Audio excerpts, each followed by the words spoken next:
Good afternoon. I'm Rohit Londe from Department of Physics of Padma Bhushan Dr. Vasantrao Dada Patil Mahavidyalaya Taskau. Today I am going to discuss one topic of paper Atomic and Molecular Physics and Astrophysics. In that I am going to discuss structure of a universe. This is the paper 15 of semester 6 of BSc part 3. So let's see what is going to be covered in this structure of the universe. I'm going to cover these three terminologies. The very first is Introduction to Astronomy and Astrophysics. Second one is Structure of Universe, and third one is the Fundamentals of Astronomy. So let's see one by one. But before going to go forward, I would like to mention here the few references regarding to this content. The first one is the Astrophysics by Baidyanath. Second one is the Akashashi Jadle Nate, which is in Marathi by Jayant Narayikar. Third one is Structure of the Universe by Jayant Narayikar. And the fourth one is the Astrophysics, Stars and Galaxies by K.D. Abhyankar. So you must refer all these books while studying the content regarding the astrophysics. So this is the content that I am going to cover today under the structure of universe. I am going to start with the introductory part of what is astronomy, what is astrophysics, what is astrology, and what is cosmology, and how these four terms are correlated to each other. The second one is the structure of a universe, third one is the planetary system, and the fourth one is the component of the universe, which includes the planets, stars, asteroids, moon, comet, meteors, meteoroid, the gravity, and the galaxy also. So let's see one by one. So before going to go ahead, one should know about these pre-readings, the difference between the planet and star. As we know, the major difference in a planet and star is the stars have their own light and they have ability to blink, or they have ability to luminance, whereas planet, they don't have their own light. So this is the basic difference between planet and star. We must know it. Then the characteristics of 9 planets. Of course, we have at this right moment today we have 8 planets. The ninth planet is out of our planetary system, and we're going to see the characteristics of these all 8 planets. Then the class of the planets, though we have 8 planets, but they are categorized in two main types. First is the terrestrial planets, and another is the gas giants. We will see in later. And the last one is we do have to think about how big do this universe is. So one should remember all these key points. So this is the session agenda I'm going to discuss here today under the structure of a universe. We are going to remembering the previous knowledge about the universal things. We are going to reconnecting the students to past and the present context. Also, we are going to understand the various components of the universe, as I mentioned earlier here. The very first topic I'm going to start here, the astronomical terminologies. So let's see what are the different astronomical terminologies. But before going to see the astronomical terminologies, one should know what will be the objectives of this topic. So we are going to understand the astronomical terminologies. We can capable to differentiate 4 major astronomical branches, and of course we are going to aware about the fact regarding to the structure of the universe and the whole planetary system. So this is the learning objective of this today's topic.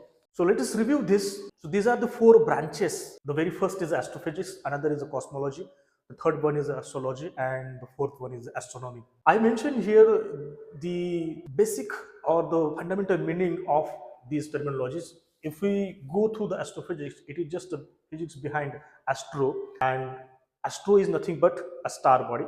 If we see the cosmology is the study of the regions, study of the origins and eventual fate of the universe, whereas astrology is related to the Jyotish, which is a co-relationship between the human beings' actions towards the heavenly bodies. And the third one, it's the fourth one, the astronomy, which is just the study of stars. So once we get the knowledge, the basic knowledge of all these 4 terminologies, we can go forward. So let's see what happened in the consequences. The reflection point of this previous discussion is what? The term Jyotish is related to which branch? Of course, as we have explained or explained the earlier, this is the part of the Jyotish is a part of the astrology. So one should remember this. We do have to check here the previous knowledge, on the basis of the previous discussion, the term astronomy is a study of a star bodies, whether this statement is a true or false. So one should remember, if you go through the previous discussion, then the answer of this statement will be there. So next to this, we are going to see now the planetary system. As we have seen, we have 8 planets in our solar system. Let's see one by one. So these are the learning objectives of the planetary system, to learn 8 planets of our solar system, knowing actual sequence of planets, and remembering physical view of the planet. So these are the learning objectives of this topic. So before going to start, or before going to see the actual sequence of the actual planetary system, I would like to highlight here the structure of the universe, because the planetary system is the very small part of this universe. So here is the pictorial representation of the structure of the universe. Actually, this gives you the history of the universe. The in beginning of this universe is almost the initial expansion of the initial point, and when the time passes, we can see here the presence of today's, which is almost 13.8 billion years ago. That means the present universe is about the past of 14 billion years. So we can understand how much the things happen during these 14 billion years. So let's see the very small part of this universe. That is what our solar system is here. So this is the solar system and the sequence of the planets. One can remember this sequence by remembering this sentence: the my very excellent mom just served us nice pickle. If you pick out the first word of first letter of these words, then you can mention, or you can definitely get the proper sequence of the planetary system. As we have here, the Mercury is the very first planet. To the next Mercury, it is the Venus. After Venus, there is a Earth, there is a Mars, there is the Jupiter one, the Saturn, Uranus, and the Neptune. So this is the proper sequence, and you do have to remember this sequence. So up to this point, so this is the another reflection point regarding to the previous discussion. The largest planet in our solar system is, of course, as we have seen the largest planet in our solar system earlier, there will be the options like the Saturn, Jupiter, and the Uranus. And the proper answer of this question is, of course, the Jupiter one. So you do remember this. Again, of course, there is the knowledge check question here, the statement. You can see here, how do we remember the proper sequence of a planet in our solar system? So on the figure of the planetary system, I mentioned there the one sentence, my very excellent mom just served us a nice pickle. So by remembering that statement, you can easily get the proper sequence of the planets. So the next content, or the next topic that I'm going to discuss here, the components of the universe. Here are the learning objectives of the components of the universe.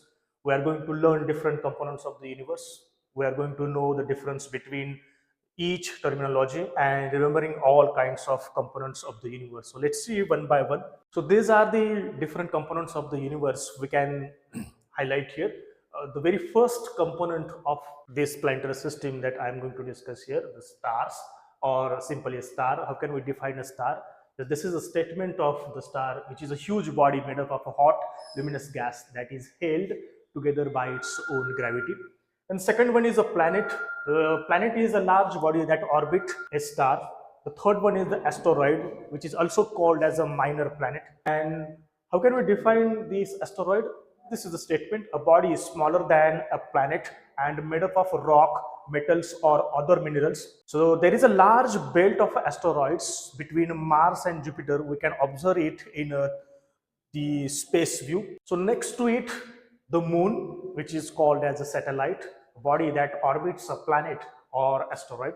To the next, it is a comet, which is an object composed of frozen gases and dust particles that was formed on the outskirts of the solar system and orbit the sun.